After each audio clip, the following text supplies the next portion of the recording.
10 deep breaths. Sometimes that's all it takes.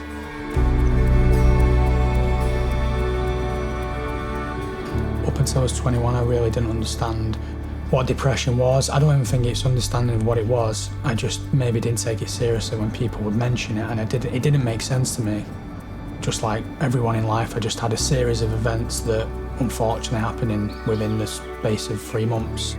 It was the first time I think something had triggered this feeling that, it's hard to explain, that is depression. It's just sort of suffocation of the mind that you just can't get out.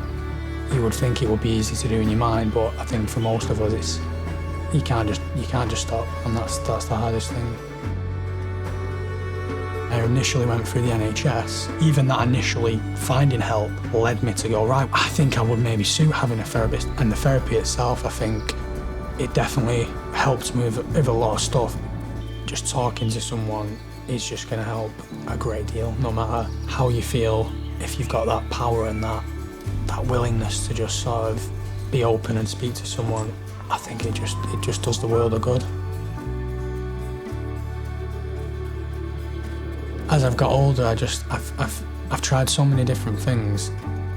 When I first started yoga, not only was it good for the body and for the muscles, but for the discipline and the mind, it was the best thing I ever did. And when I go for a run, there's been so many times when I've really, I have woken up and I felt really down. I felt so much better just from going for a run, because that's my medicine. I need to do exercise. I'm convinced that it helps without a shadow of a doubt.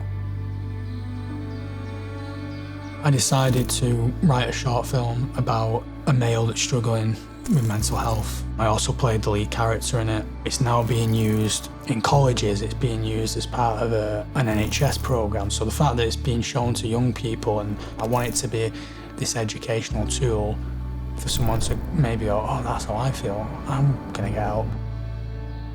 I've struggled with mental health for 10 years now, and through therapy and other work behind the scenes, and been able to get to a point where I now feel that I can manage it and I can have a hold on it the best way I can.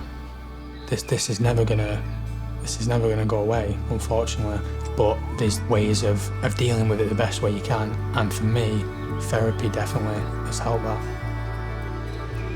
I hope that we can get to a place one day where talking about our own mental health is as normal as talking about the weather or, what did you do today at the dinner table. I'd love that to be the case for the future.